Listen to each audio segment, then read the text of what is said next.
Hi guys, my name is Francesca. I'm the founder of the Inspiring My Generation Corporation. We're a nonprofit for mental health awareness, and I'm here today with Ashley from @GalWithAnxiety on Instagram. Thank you so Hi. much for being here with me today. Oh, of course. Thanks for having me. How are you? I'm doing good, other than the pandemic. Well, it's actually the pandemic and the post-election haze, but other than that, I'm doing okay. That's good. I'm starting to get like that end of the year anxiety when it gets close to the holidays, and I feel like my anxiety and my depression start to kind of flare up and act up more. So I'm Yeah. so excited that we're doing this chat because your page has so many amazing tips about coping with anxiety. I feel like a lot of people go through that at this time of the year with the holidays, and especially this year with the pandemic, a lot of people have lost their loved ones in ways they shouldn't have. Yeah. And the election has been a very stressful time period for a lot of us. So I think that anxiety levels are already increased from that. And on top of it being the holiday season, it's just a very difficult kind of way to navigate life right now. So Yeah, there's so much happening right now. And I keep talking to this about people about how so many more people have anxiety right now just because the pandemic, this is something that no one has ever lived through. And then you also have the normal day-to-day life of just living as a human being. And a lot of people have lost their jobs. A lot of people are unsure like how they're going to even see loved ones for the holidays. I know that's a big concern because a lot of the cities now are in strict like restricting certain gatherings and different things are happening where we're going backwards in phases and cases are shooting up like cases are like skyrocketing right now on all the cities. So I think that's definitely anxiety inducing for a lot of us of just knowing that we saw like a little bit of like a slow decrease in cases and now it's like kind of going back up, creeping back up again. And even just after the whole election thing, like that was a lot of like intense anxiety for me and I'm sure for a lot of other people as well of just having that whole week. And still to this day we still don't like have a concession from Trump, so we're still waiting on that too. And so I think that's just going to be another layer of going into the holidays with everything that's happening in the world, if you're even able to gather with your family. And then also people have less money, so that's like, how are you going to buy gifts? Because if you're not working or if you're waiting on that unemployment check or if you're waiting on PUA because you lost your job because of the pandemic. And then you also have, like I mentioned, the election stuff. You're going into holiday gatherings where politics is never like a friendly discussion, especially when you have like mixture of people coming together, depending on how many people you actually gather. Like you're going into it knowing that some of your family may or may not agree with your political stance and viewpoints on the state of the country. So you have to be really careful going into gatherings talking about politics alone, because that can definitely bring up a lot of anxiety for everyone, no matter what side of the coin you're on. there's just so much. There's so many things that could cause kind of like a panic attack or just a major increase in anxiety levels. From what gifts can we afford to buy this year? From can we afford to gather with our families? From what's going to happen with the election at the end of the year? What's going to happen with our jobs? Are we going to be able to keep our jobs because now we might have to go into another shutdown? So there's so much that could really just set us off. And I think that's for me, like the unknown is definitely one of my biggest triggers. And I think that's a common trigger for a lot of people that have generalized anxiety disorder is the unknown. And I feel like we're living through the greatest unknown ever because the pandemic, we don't know when it's going to end. We don't know when this vaccine is going to, if the vaccine's going to come out when they say it's going to come out, or if it's even going to be really work and really help people, or how that's going to be distributed. And there's so much unknown with jobs and the overall economy in this country. There's so much still unknown about the presidential transition. And then there's still a lot of turmoil with just racism still running rampant and a lot of things still not being addressed as it should be. So there's so much going on that causes people that have anxiety disorders rather, to really have more of an increase in overall baseline levels of anxiety. And I know that it kind of comes and goes in waves for me. And I'm sure it's like that for everyone else, because there'll be good days and there'll be bad days. And there'll be days when you don't necessarily overly think about it. And it was funny because just the other night, I started watching the news and I'm like, I left that. I'm like, oh my gosh, I feel super anxious right now. I'm really worried about like the stress of like this pandemic. And it just takes a toll on you. And I reminded myself, like, Ashley, this is why you do not watch the news, because it spikes your anxiety. And seeing the numbers, it doesn't do me any good. It's good to be aware. And I think going into the holidays, this is very important to kind of convey, because this is important, whether it's holiday or not. Limiting your exposure, limiting your exposure to the pandemic in general, like for health reasons, but then also limiting your exposure for how much you're taking in.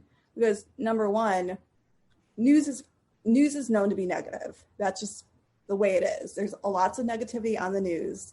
It affects your overall energy, and then it's going to definitely affect your anxiety. And you're choosing what you're watching.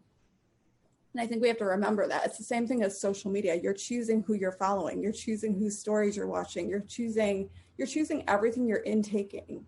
And I know that for me, that was probably the greatest thing I did, was like at the very beginning of the pandemic, when the numbers were increasing back in April, I made the executive decision. I'm like, I cannot look at the case numbers anymore because it makes me anxious. It makes me have a panic attack. So probably like end of April, I'm like, no more. I'm not going to look at the case numbers. I'll get the headlines and that's it. And it helped because I'm like, I can't sit here and keep looking at how many people are dying and how many new cases there are. So I'm kind of reinforcing that for myself after my little level of anxiety after, I think it was Friday night, I was watching the news. I'm like, okay, moving forward, you're not going to watch the case numbers, because, and it's not being like oblivious or ignorant. Like, I'm very well aware of what's happening, but for people that have anxiety disorder, I think it's really important to be aware of what your triggers are. And during this pandemic, going into the holidays, I think having a really strong grasp of what those triggers are for yourself. And even going into the holidays, maybe making a suggestion with your loved ones, depending on if you're gathering with people, or even if you're just doing a Zoom gathering, to say, hey guys, can we like not talk about COVID for this whole dinner? Like, if we're going to have family dinner, or if we're going to have like a present exchange, or like we're just going to hang out, even if it's digital, even if it's virtual, just kind of mention that up front, because communication is key with anything. Being really open and honest of like, I want to have a COVID-free Christmas, or like a COVID-free like discussion, like a COVID-free like hour dinner, and just see if that will help. Because I think you have to speak up and say what you want. I think that's really great advice. I think a lot of people would be able to benefit from a list of things not to talk about. And you can even have safe topics. It's like, these are the kinds of topics we can talk about at the table, and these are topics we're not going to talk about, because, and it's not about not wanting to have important discussions with your family and your loved ones. It's not about wanting to avoid what's happening in the real world. It's about wanting to protect everyone's inner peace. And when people don't get along, or when some people get stressed out about certain topics, which we all do, we all have topics that trigger us, right? And when you have anxiety disorder, it's even worse. Of course. So being respectful of boundaries that everyone has is something that would be so helpful for a lot of people. It's not about being unfair to one person or more fair to another person. It's about everyone respecting each other's boundaries in a safe and healthy way. And I think a lot of people don't tend to do that, especially when it comes to family gatherings. Yeah. And even just setting up boundaries initially, like if there's certain, like you, I like the idea of what you said of just having safe topics and safe things that you can discuss, keeping it more neutral, because we all know that like there's certain heavy topics that are going to be more controversial, and everyone knows their own loved ones, their own family better. But obviously, I think it's safe to say that most families have a variety of opinions. Like, there's always going to be that one aunt or that one uncle or that cousin that just doesn't have the same like political viewpoint, or like even just in nuclear families, like just mom, dad, sister, brother, like not everyone might share the same ideals or the same like visions for the country, or how you're handling the pandemic. Because within a family, like someone might be like really afraid and like, I don't want to come to dinner because I'm really anxious right now. And I think we have to really show compassion to each other and be like, okay, it's okay if you don't want to come home, because I get that you're afraid and you have a reason to be, because there's a lot of stay-at-home advisories right now. So I think we have to be super compassionate during this time, during the holidays. And also that kind of goes in line with the whole gift giving. I think we have to have like an initial conversation. I know we're just entering into Thanksgiving next week, but going into Christmas or Hanukkah, or when you're exchanging gifts, I think it's really important to have that initial discussion of like, hey guys, the gift giving might be a little bit lower level this year, or like, I just can't afford something, but I'm going to give you a really beautiful homemade gift, or I'm going to make you a homemade card, or I'm just going to give you words of affirmation. Like, I'm going to tell you something that I really like about you. I think having like that initial conversation of like, it's okay if it's not a typical materialistic present, or like even taking away the idea of like feeling bad because I can't afford the same level of gift I did last year before I lost my job. Yeah, that's really important. I think a lot of people are really stressed about that, about it's going to be embarrassing that I can't give the same gift. It's going to be embarrassing that someone can give a gift better than me. And I think a lot of people have that in general. And now this year, where so much has changed and put us in situations that we couldn't have seen coming, that we really had no control over whatsoever. Or we had a little bit of control on how much we chose to expose ourselves to the virus and continue to party, which led to the numbers increase. But we didn't have, a lot of us did not really attribute to that and didn't have complete control over what happened. But now we're in a place where the numbers are increasing again. We know that we're going to have to shut down. And we're not shutting down to destroy the economy. We're shutting down to protect our people. And that's something that's super, super important. It's not a bad thing that we have to shut down. It's so important that we do, and we protect the lives of the citizens that do boost our economy, right? But being able to recognize that there's so many things that are outside of our control. So we can't control that, but we can control the way we approach the holidays.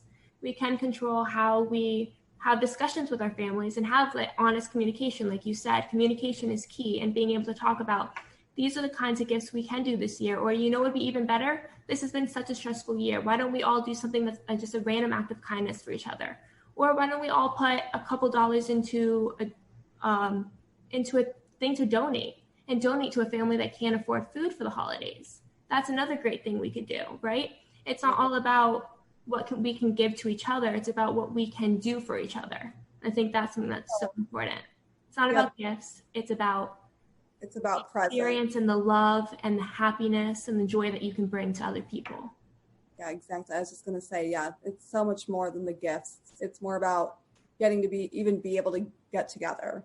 And even if it is virtual on a Zoom, or like you can't go home to see someone, it's like, it's more about the intention and the presence and the love.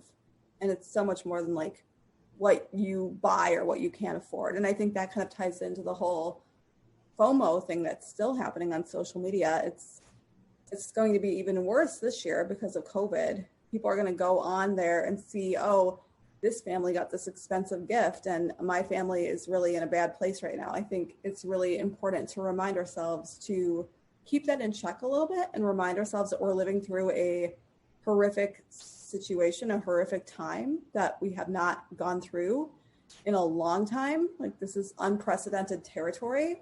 Obviously, we had bad economy previously and we got through it, but this is a whole different ball of wax, if you will. So I think it's going to be even more important for self-care to be increased, and to be really mindful of how much time you're spending on social feeds and even what you're sharing, because you don't want to go on there and if you're feeling negative or anxious, you don't want to go on there and like give that to others and like put that in your feed, or like go out and be like a troll or go out and hurt someone's feelings because you're in a bad place. And obviously we have to be mindful of our own situation and how we're feeling it.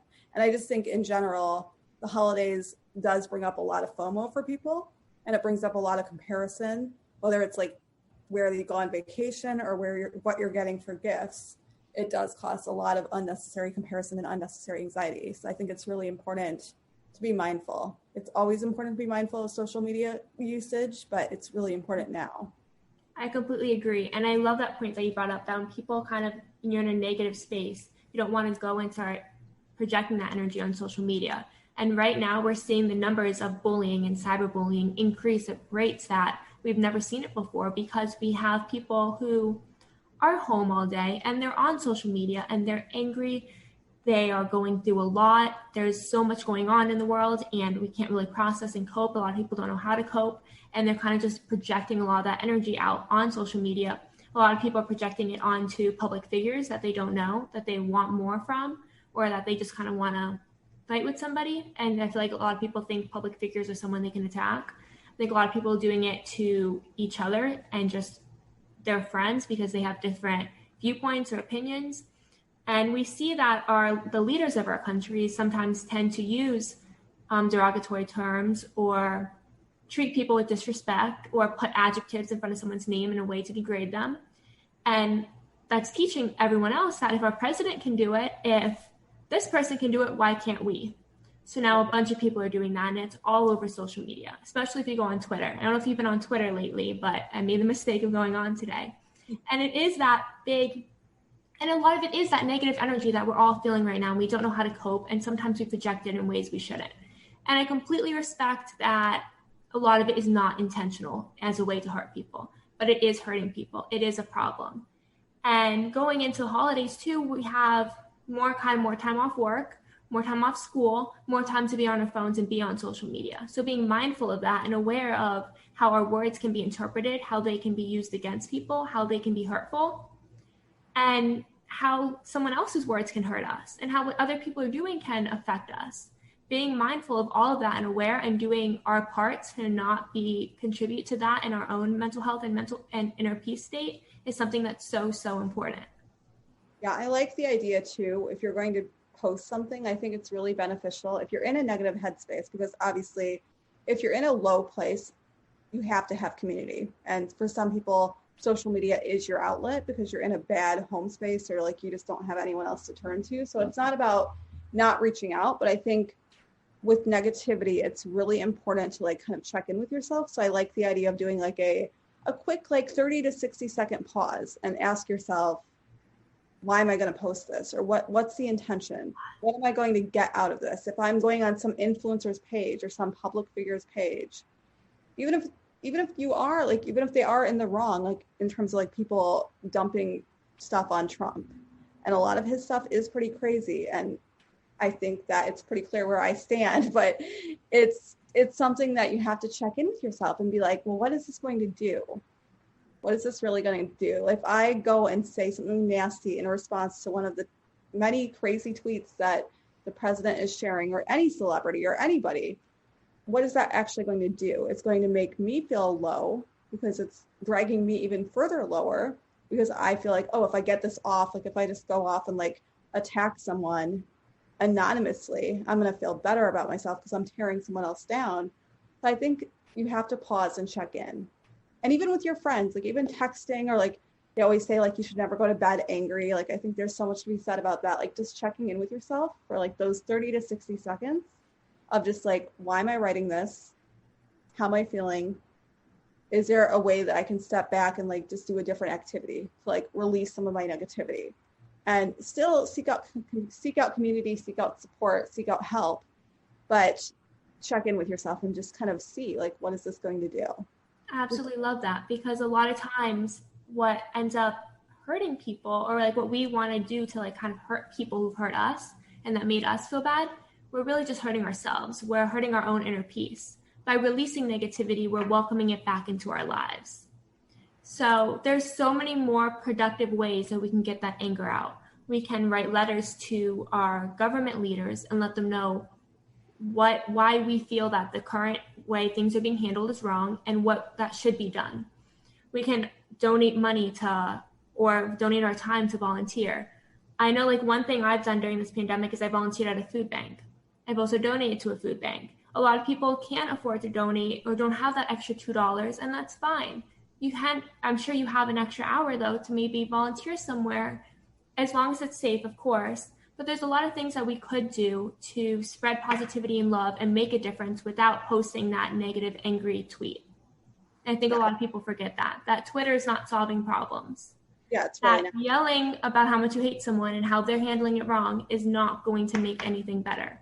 But there are things that can make it better. And by actively researching things you can do and volunteering, donating, just even checking in on your friends and spreading some love and encouragement to them can go such a much further along way to make the world a better place.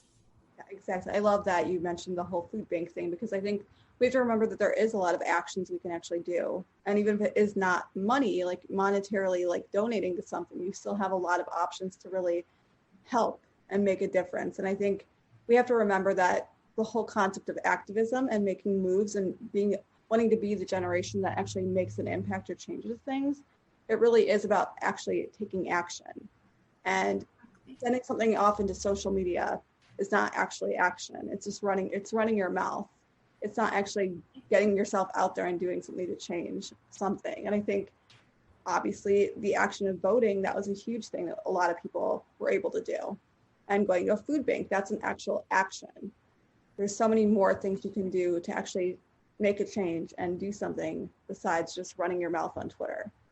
Exactly. Don't be a voice that gets lost in an angry crowd. Make an action that makes a change, that leaves something better off. That's, unfortunately, the reality of the world is we're all only here for a short period of time. And our lifetime might feel long or might get cut short for millions of reasons, but we all have the ability, or we all are blessed enough with the opportunity to be on this earth at this time.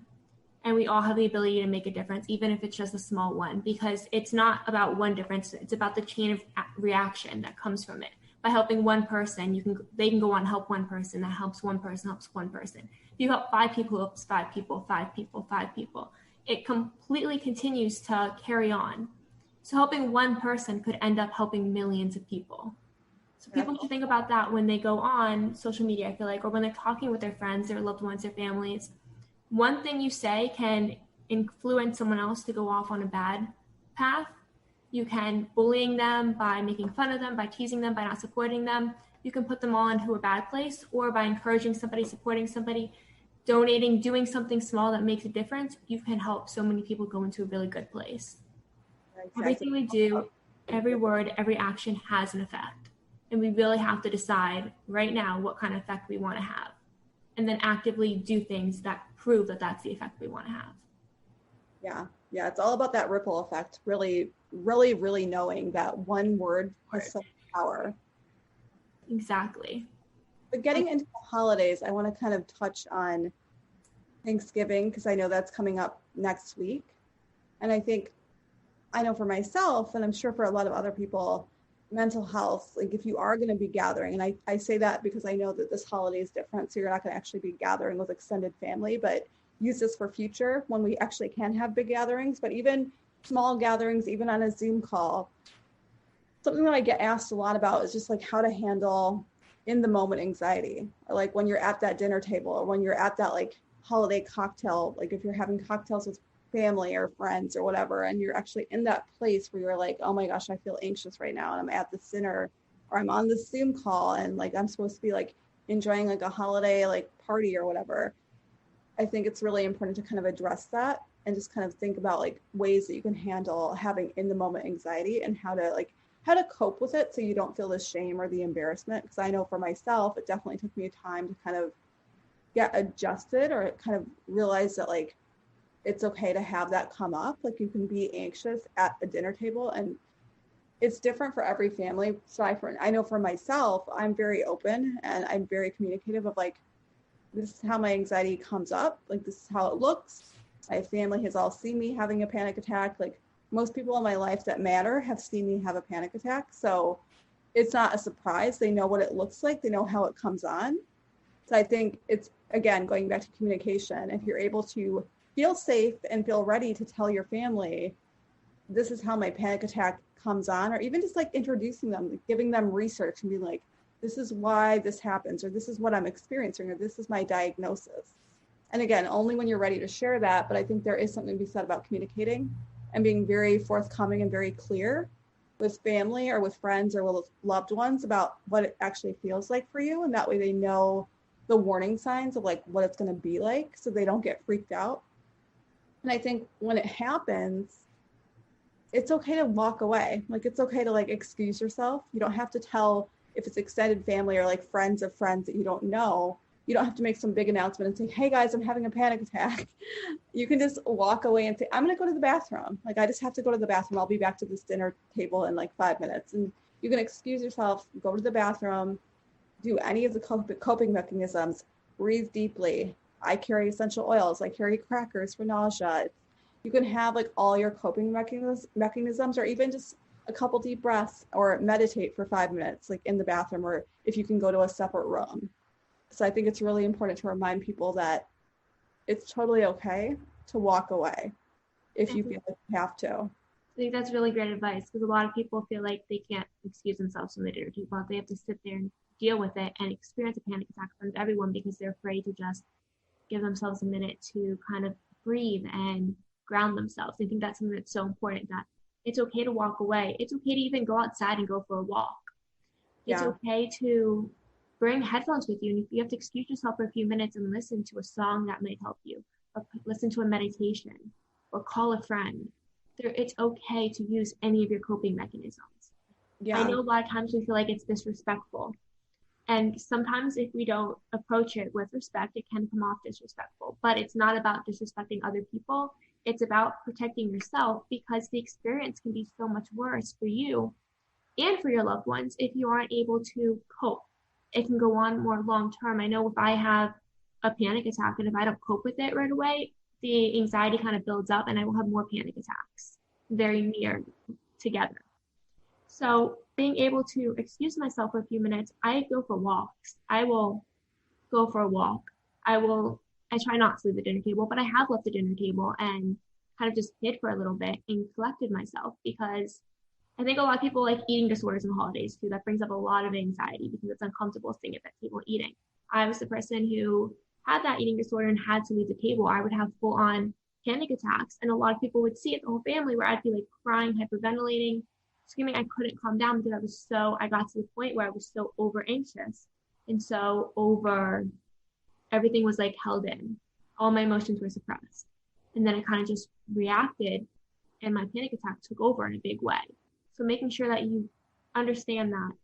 Don't just walk away from the table, but say, okay, I do need to take a break. I need to go to the bathroom, like you said. Be respectful about it, and kind of so that your family knows that it's nothing against them, because that can also cause a lot more stress if they feel like you're disrespecting them. Yeah, it definitely increases the overall anxiety. So I think it's really important to remember to do it with respect and just kind of have a pat answer. And I think the bathroom is a perfect excuse of like, I have to leave the table because I have to go to the bathroom, or even just, you don't even have to have a reason. I think we have to remember that we come first, and it might feel really awkward because it definitely took me time to kind of like get accustomed to that, of like just excusing myself because it feels disrespectful.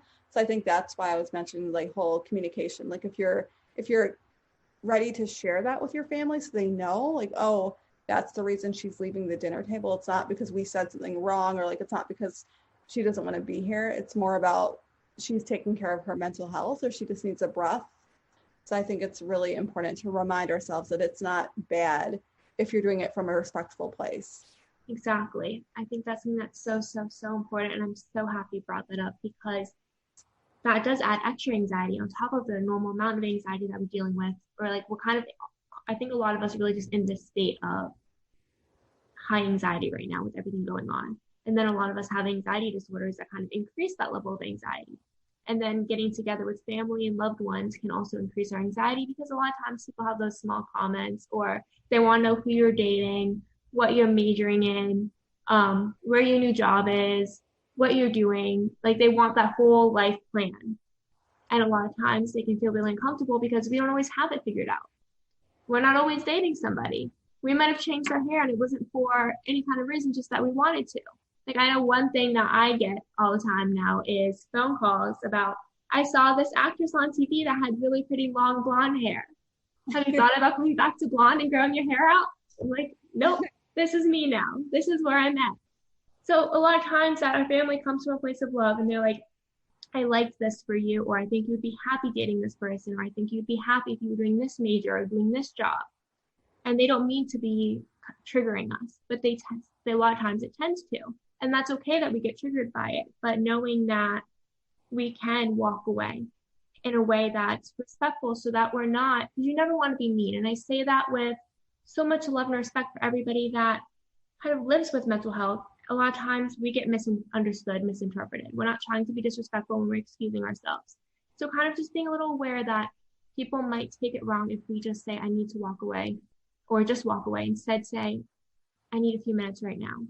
It's nothing that anyone did. I just need a few minutes. Or I'm going to go to the bathroom, like you said. Not just storming off and walking away to avoid the anxiety attack in front of everyone. Because I know I did that a lot in the beginning. I just kind of ran because I didn't want anyone to see it. I think that communication, like you brought up, is so, so important because we don't want to disrespect our loved ones. We don't want them to feel disrespected that they make a comment to us that again triggers us again. There's just so much that comes around with it. So I think like communication is so important. So what kind of examples of, I know you said like going to the bathroom, but other kind of examples do you have for walking away or approaching it, whether people know you have anxiety or they don't? Yeah, I think having those pat answers in the back of your pocket, or like just having them initially like in your mind so you know how to handle the situation. Because obviously when you're in a full-blown panic attack, you're not thinking straight, you're not thinking clearly, you're thinking about, oh my gosh, I'm nauseous, oh my gosh, my heart is beating out of my chest, oh my gosh, I'm in a full-fledged panic attack right now. So you're not going to be able to really think too involved, like how am I going to tell these people what's happening. So I think having at least a couple different ideas in your mind. So I think a great one is the bathroom because no one can question that. I think another one is just, I need to take a few minutes right now, or to say, oh, I'm gonna go get seconds. Like just excuse yourself to the kitchen, or be like, I'm gonna go refresh my drink. Does anyone need anything? So I think any of those are great examples for the dinner table. And then if you're in like another circumstance where it's like just hanging out in a family room, or just like gathering at like a bar, or like at a home bar, like not outside, but just having different things that you can say to like allow yourself to leave the room. And again, sometimes you may or may not have the discussion beforehand, because I know for me, it's like going into any outing or any gathering, it's like it's really beneficial to kind of let people know, if this happens, I might walk away, but no, it's not anything you did. It's just my anxiety flaring up. And I like the idea of what you said about just like stepping away and like calling someone, or like just, it's always like, it can be seen as rude to say, oh, I have to make a call. But I think that's another excuse. Like you can just say, I have to make a call, or, oh, I have to answer this because it might be work, or because it's someone that I want to wish happy holidays to. So I think you have to have a couple different things. And the other thing that I like to have for any family gathering or any outing is having one or two friends that you can like text. Like having a friend that you can text while you're with extended family, or while you're with like a mixed group, if it's like a work thing, or like colleagues like gathering, or a school thing, whatever it is, where it's like mixed company. I think it's really helpful to have a friend that you can reach out to, and just have that one person in your life that you can like DM them on Instagram or text them and be like, hey, how's your holiday with your family going? Or how's your work or school outing going right now? Or how are you doing because you're alone? Like having someone you can check in and just like have that humorous, like normal, like friendship kind of conversation, just to kind of keep yourself a little bit more lighthearted as you're going through like something that may or may not be pleasant. I love that. That's such good advice. And for those of you who are watching who kind of feel like you don't have anyone who you can call and reach out to, please remember these numbers: 1-800-273-8255. That is a National Suicide Prevention Lifeline. The crisis text line is text 741-741. I promise if you can learn TikTok dances every single day, you can learn those numbers. It's something that's so important to have those numbers, because you don't have to be in crisis about to end your life to reach out. And I think that's this misunderstanding that a lot of people have. They think you have to be in crisis, getting ready to end your life, to be able to reach out to these hotlines. That's not all they do. They can provide you with resources or coping mechanisms you can use. They can just listen to you and validate you. They can help you come up with coping mechanisms that will work for you. They can send you resources about how to grieve, about how to talk to people about your mental health, to find a local therapist who's affordable, who's on your insurance. They have all these amazing resources that they can help you with. You do not have to be in crisis, suicidal to reach out. I know it's kind of in the name and a lot of people think that, but that's such a great tool for the holidays to have. And even just know it, if you think you might not need it, maybe one of your family members will. One of your friends, one of your loved ones, share that number. Make sure you post it on social media if you're going to be on social media. Share it with your loved ones at the table. Be like, did you guys know about this? But everyone should just write it down, this number. It'd be cool to have it. And we can all share it with our loved ones who need it. I think there's so many resources out there that a lot of people don't know about. And having somebody to reach out to and talk to, even if it's a complete stranger, can be so, so important when we're having one of those depressive or anxiety episodes. So I love that you said to like connect with a friend, connect with somebody who can make you laugh, who can listen to you. We all need support. And I know a lot of people who are kind of in that depressive and high anxiety states feel like they don't have that support. So if you feel like you can't communicate to your loved ones, please, please, please reach out to those numbers. It's so important. Yeah, I'm really glad that you brought that up, because it's one of those things, like I have it in my phone because, like you said, even if it's not for me, it's like I want to have that in my phone book. So like if I ever am in a situation where I'm with someone that needs help or that needs to talk to someone that I might not be able to help, or even on Instagram, like you talk to people all the time, like through the DM, and I'm connecting with so many people that I would have never got to meet. So just knowing that that resource is out there, I think it's really important to have those numbers memorized, or if not memorized, have them in your phone book. It's true. We have smartphones that can remember everything for us. Put it in your contacts, put it in your notes. You can hide your notes and lock it so no one ever has to see that you have those numbers if you're not comfortable sharing it, that you do. But it's so, so important that we have those numbers available to us and that we know that they're available to us. Yeah, and I'm really glad that you brought that up too, about like just breaking the stigma around I have to be suicidal to call this number. Like it doesn't have to be the end of your life, or it doesn't have to be like a dark night of the soul, or like you're on the ground, like crying, like ready to end your life. It doesn't have to be that extreme end of it. Like, yes, definitely that's there for that too, but it's more than that. You can reach out, like you said, just to talk to someone. Exactly. I volunteer and I absolutely love it. I love when people are there and they just want to open up and explore their emotions, because that means that shows a lot of strength. When you have all these emotions and you feel overwhelmed and you don't know who to talk to, then you know what, I can reach out and find some resources that will help me. To know that that's an option and to do it shows so much strength and courage, and shows how much you care about your mental health. I absolutely love when people reach out. I love volunteering, and I love the idea that it's not always someone who's in crisis. It's sometimes just someone who maybe needs resources for a loved one, who just wants to learn more, even if it just see if it works. Like if you don't believe that it works, you can call it and test the system. A lot of people do that. They're like, I just want to know that this works if I ever need it, or before I share it.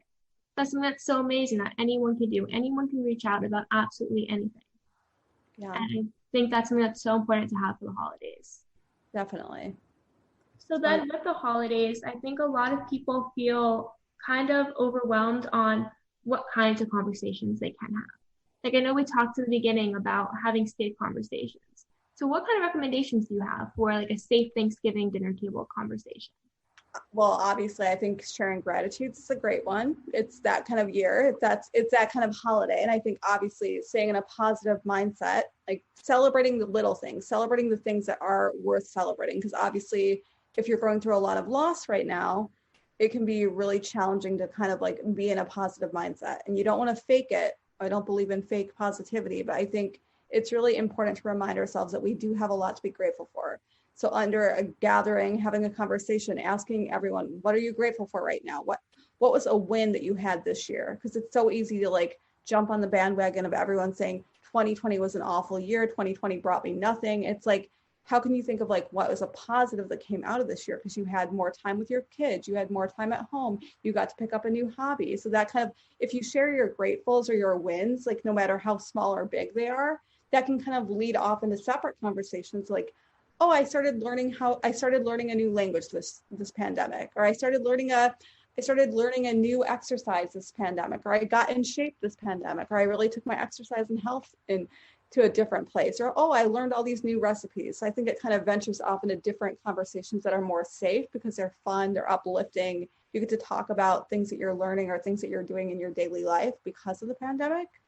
And I also think that another kind of conversation you can have is just fun, lighthearted pop culture stuff, not political, but like pop culture in the sense of like, did you see that new show on Netflix? Or did you listen to this podcast? It was so informative. Or I really enjoyed this podcast. I learned so much from this. Or I read this great book and I think you'd really enjoy it. So being able to talk about those kind of hobbies.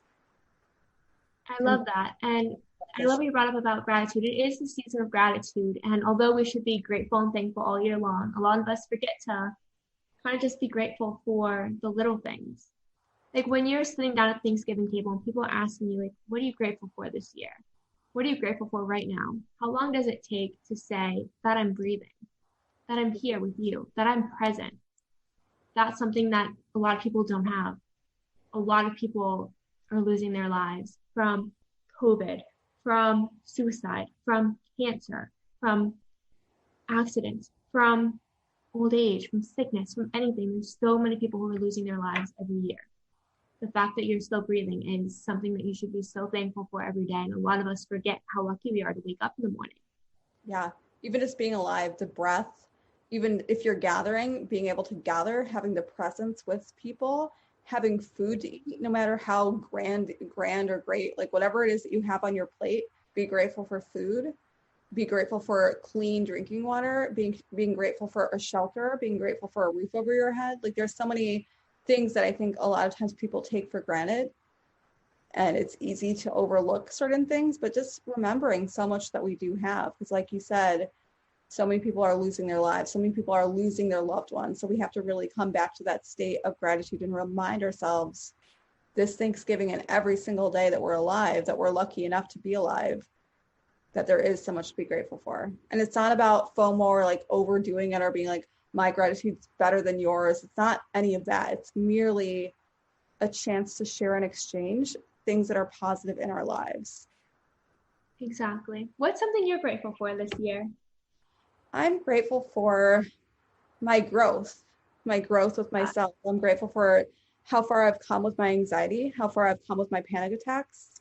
And I'm also grateful for just, like we said, just being alive and being able to connect with so many people. That's been a huge blessing, is being able to connect with so many people on Instagram and being a part of the mental health community, which obviously came out of me having panic attacks. Absolutely love that. For me, I think this year I'm most grateful for launching my foundation officially. I think that was like the most exciting thing that's ever happened to me, and having the opportunity to talk to people like you about all these important conversations and be a part of normalizing the conversation. I'm so excited about it. I'm so glad we got to connect and that we found each other and that you're doing this amazing work. Thank you. I'm so happy. So what's one last thing that you want to let everyone who's watching know? I think we have to realize that a lot of the worry that we have it's not going to matter in 5 years. And I always remind myself of that. Like in the moment, like when I get really in my head or like I'm super negative, like negative thoughts are taking over, I have to remind myself, obviously be grateful, but then also just kind of have that check-in and be like, is this really going to matter in 5 years? Like, are you really going to be sitting here worrying about that moment of panic, or like you're going to get down on yourself because you had a bad situation arise, or because of the political thing, or because of the pandemic? Like 5 years from now, a lot of this is not going to be mattering as much as it is right now. And I think that goes back to the present moment. Just really sinking back into the present moment and realizing that we're so blessed to be alive in this moment, even if it is in the middle of a pandemic and political craziness, we're still blessed to be alive right now. I think just kind of coming back to that, and then also reminding yourself that no matter how intense the panic attack is that you may or may not experience this holiday season, you will get through it. I've gotten through, I always laugh, I'm like, I probably have had over hundreds of panic attacks and I'm still here. I've gotten through them, and I know that so many other people get through them too. So just remind yourself that no matter how low things look, or how dark things look, or how bad that panic attack is, or how you feel like this is the end of your life because things are so horrible right now, there is a light at the end of the tunnel. And I know that's so cliche to say, but there really is. And I feel like I'm living proof, because I've come from having a panic attack every single day to now having maybe one a week, not even. There really is hope on the other side. And there are so many incredible people that want to support you, like the hotline, like both of us, like so many amazing people on Instagram that I get to talk to every single day. So know that you're not alone, and know that it will pass.